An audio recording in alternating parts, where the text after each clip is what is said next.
Alhamdulillah kita dah sampai.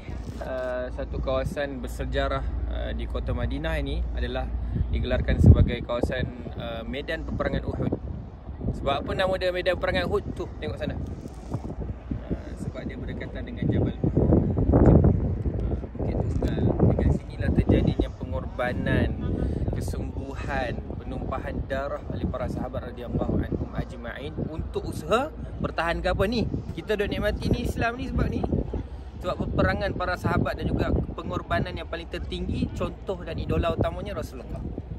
Jadi dekat sini kita boleh tengok sini Bukit Rumah ataupun adalah digelarkan sebagai Bukit Memanah. Jadi Rasulullah atur beberapa strategi. Ada yang jaga belah kiri, ada yang jaga belah kanan, dan Rasulullah letakkan 50 orang untuk memanah. Jadi dalam kisah ni juga, nak ikutkan kisah secara detailnya agak panjang, tapi secara ringkasnya dalam kisah ni juga, di antara yang menjadikan kesan yang sangat tinggi kepada Rasulullah adalah yang bergelar sebagai paman Rasulullah, pakcik Rasulullah, iaitu Sayyidina Hamzah. Digelarkan juga sebagai singa agama, kan? Jadi dia saat itu, dia budaya dalam peperangan dulu ni, sebelum memula peperangan, dia akan ada pertarungan di antara panglima dengan panglima. Jadi di antara panglima tu adalah Sayyidina Hamzah. Dan ketika berlawanan dengan panglima-panglima tu, okey, Sayyidina Hamzah memenangilah. Tapi yang mana diupah oleh seorang yang bernama Allahumma salli ala Sayyidina Muhammad. Saya lupa lah, boleh makan aiskrim, tahu kan? Jadi yang mana ketika itu dia dibunuh oleh seorang yang bernama Wahsy. Sayyidina Hamzah ni, dia baling dia punya tombak, jadi dia baling, akhirnya tepat kena ke jantung Sayyidina Hamzah. Jadi ketika itu gugur. Yang pertama gugur dalam peperangan Uhud ketika itu adalah Sayyidina Hamzah. Dan juga dekat sini juga satu-satunya tempat yang mana dalam peperangan, banyak-banyak peperangan yang Rasulullah bunuh orang. Rasulullah bunuh dengan tangan Rasulullah sendiri, dengan tombak Ubay bin Khalaf.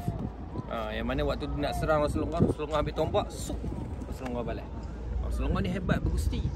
Tapi dekat dalam sejarah Rasulullah bunuh ini satu-satunya dalam peperangan. Yang akhirnya Rasulullah banyak bertahan. Jadi perjalanan kisah yang dalam tentang Uhud ni penuh dengan pengorbanan.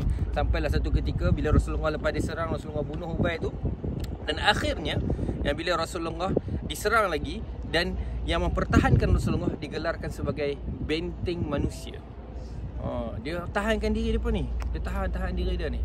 Ada yang kena tusuk dengan pedang 2-3 kali, tapi dia tahan untuk mempertahankan Rasul yang paling mulia, yang dicintai oleh mereka, iaitu tak lain tidak bukan Muhammad sallallahu alaihi wasallam. Jadi kita sebagai umat Rasulullah sallallahu alaihi wasallam perlu kita sama-sama menyelusuri kisah dan juga sejarah tentang Uhud ini dengan pertumpahan darah ni.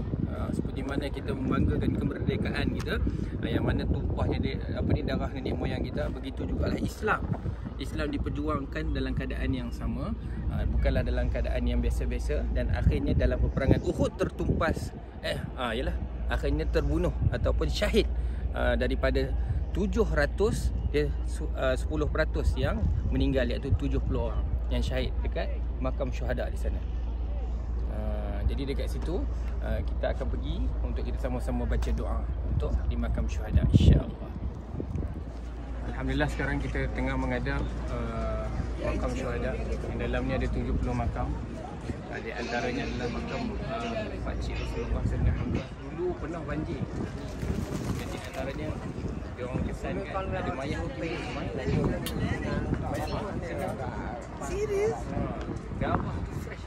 Itu nak menunjukkan yang mana orang yang bal ahya walakin la tashurun. Orang ni sebenarnya hidup, orang yang syahid ni, tapi kita yang tak dapat rasa. Jadi salam dia sama-sama kita baca. Assalamualaikum ya syuhada Uhud.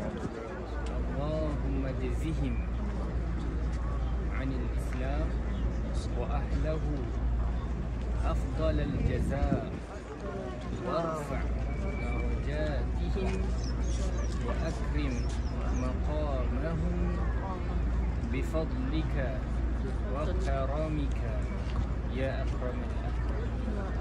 Jadi insya-Allah, di antara salam yang dianjurkan bila kita melalui kawasan